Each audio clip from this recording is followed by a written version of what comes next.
Bonjour à tous, on m'a demandé un petit bilan sur mes participations aux journées de la e-formation à Aix-en-Provence. Donc j'ai pas pu être là, je suis en ce moment à l'université de la Polynésie française pour 2 ans.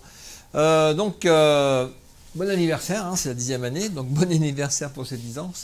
10 ans, c'est déjà bien de faire des événements sur une dizaine d'années. Déjà, bravo, donc il y a un vrai besoin.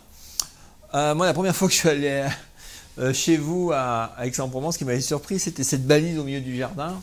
Mais en fait, c'est ça, c'est des balises que vous posez pendant ces journées de la e-formation pour baliser un peu le terrain. On les voit au loin, ça donne un peu la direction de là où vous voulez aller dans votre domaine pour vos formateurs.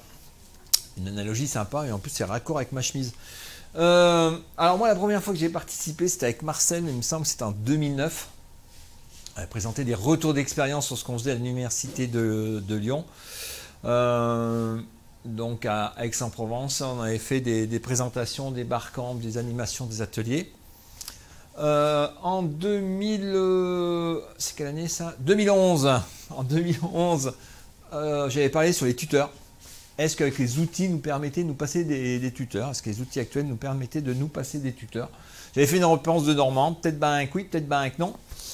En fonction des contextes, en fonction des usages, il y a des fois où on n'a pas besoin de tuteurs, les outils suffisent à eux-mêmes, et puis des fois, il y a besoin de conseils, de motivation, de gens qui sont là. Donc, c'est un peu ça, il y a des tendances, des choses qui se dégagent, entre ce qu'on peut faire dans certains cas et ce qu'on ne peut pas faire dans d'autres cas. Ces discussions-là, j'aime bien aussi à l'ENT, donc voilà, on avait ces discussions-là. Et la dernière fois que j'étais chez vous, il me semble que c'était pour les 4e journées, en 2012, on avait fait des ateliers sur la e-formation. Donc il y a Guy, grand animateur de ces journées, qui avait tweeté.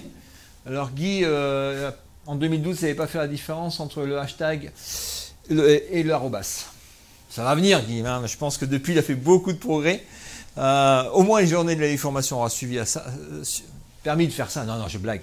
Ça fait pas mal de choses autour de ça. J'étais content de participer avec vous. Et puis j'espère qu'un jour, je reviendrai franchir ces portes. Et bonne continuation, puis j'espère qu'on se reverra pour les 20e éditions, 20e anniversaire.